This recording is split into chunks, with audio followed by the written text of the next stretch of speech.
I suppose, Duminda, we would have had many sessions of this nature when there's an election nearby. We would have listened to this type of rosy stories or fairy tales, lot of graphs as to this is how we are going to implement. But look at the results. It's boiling down to implementation. It's about credibility of political leaders to deliver what they preach. If you look at the Auditor General's statement, my presentation will have two components, just to brief. One is why we are here today as a nation and what's our plan as we go forward. Auditor General of the country is mentioning since 2015 to 22, 8 trillion rupees government has borrowed as for project loans, of which 75% is unaccounted for. Our international counterparts, I'm sure they are listening. This is where the money is going.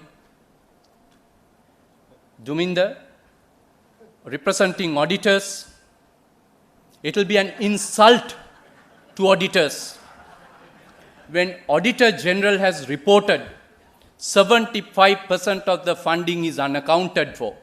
We are here listening to a team who are answerable for that. That's one angle.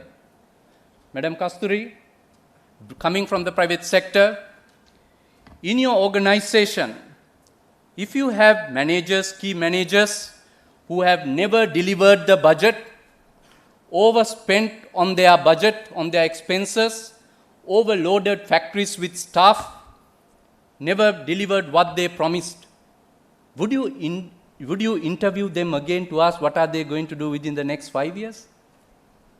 What would your shareholders think if you do that one? What would your employees think who would look up to you if you do that? But here we are today, doing the same thing, listening to failed politicians and their stories as to how are we going to do it again within the next 5 years. That's why a change of culture is required in Sri Lanka as to how we approach this as a nation. Central Bank printed enormous amount of money.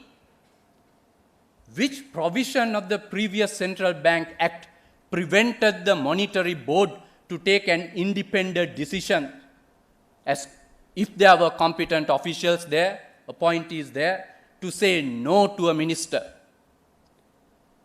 When the government is asking, if the Secretary to the Treasury is asking to print money, that's why there are many members, not just one, in the Monetary Board to say no, not to be overwhelmed by intimidation of politicians.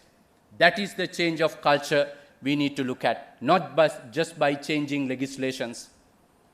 Few months back, the same Secretary to the Treasury said, if you are going to increase 10,000 rupees, we have to increase VAT. We don't have money. 2 months later, when the government is saying we are going to increase salaries again, the same state officials are saying, oh yes, the government revenue has now increased. We can ask IMF to increase our provisions for increasing salaries. We need a change of culture where state officials will be able to stand up on their own for what they truly believe, not to be lip servants to the politicians. That's the change of culture that we are talking of. Let's get quickly to the presentation. We'll move on to the next slide, please. It's about the future of this country. We have seen promises that were saying, I don't know how many of you all came today in a Volkswagen made in Sri Lanka. I'm not sure whether the ambassador from the German embassy is representing us. These were, which one should I press? This one? Okay, thank you. So, whether the German ambassador or the diplomats will vouch for these stories that was told, misled people to win elections. Google balloons, I can see it's hovering all over Sri Lanka, and we are enjoying free internet. Now, in one angle, some are saying we have to bring an end to the menace of subsidies, whereas the same politicians are going and leaders are going and distributing handouts. Party leaders are saying, senior officials saying that they are funded through illegitimate sources. Should we continue this political culture in Sri Lanka? We are saying we have ended queues. If you go and looked at the visa queue yesterday, this would have been your picture. Millions of Sri Lankans are trying to run away from this country. This is the country these failed policies and politicians have created. Don't we need to change that? So that's why. And the political culture, once again, the Central Cultural Fund, there's a report saying, there's allegations saying, so much of misappropriation. It has come to Parliament. Where are the outcomes? Is this the culture that we want to continue? We can see a few weeks back, a banking seminar was called, and banking senior officials were advised on governance side. I couldn't stop laughing when I see who was on the stage. And when the head of the state, under the privileges of Parliament, is abusing the judiciary, where can you expect the rule of law? This is the change that we expect for Sri Lanka. This is the change people of Sri Lanka is asking for. That's what NPP is all about. It's about the leadership. It's about the purpose-driven policies. It's about a team with an unblemished track record to deliver with experience and expertise. It's about clean politics, accountability, governance, and transparency in our implementation. It's about rule of law that we are going to deliver, allow businesses to ensure you will have a level playing field and fairness in terms of conduct, in terms of by taking away the impunity given to politicians, and the same law will be applied equally to them as well as to you, not to rob the business opportunities that you have. It's built on a bedrock of zero tolerance for corruption.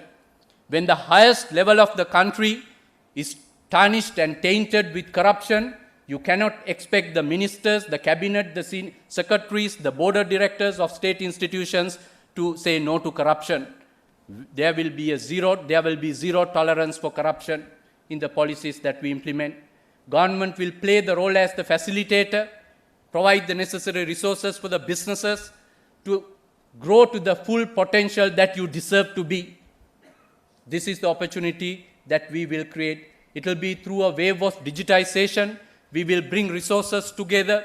We will connect entities, connect businesses, connect individuals to take Sri Lanka forward. Dr. Sudipin, we have... I'll take a few more seconds. Yes, I'll please. stop now. And it will be by creation through the production economy, which I will explain. We will connect Sri Lanka to global value chains, allow you to thrive as businesses to the best potential of yours, but at the same time deliver social equity and inclusion also. Let's discuss more detail when we get a time. Other Derana Business YouTube channel. Subscribe to the Other Derana Business YouTube channel for the latest and most insightful business news.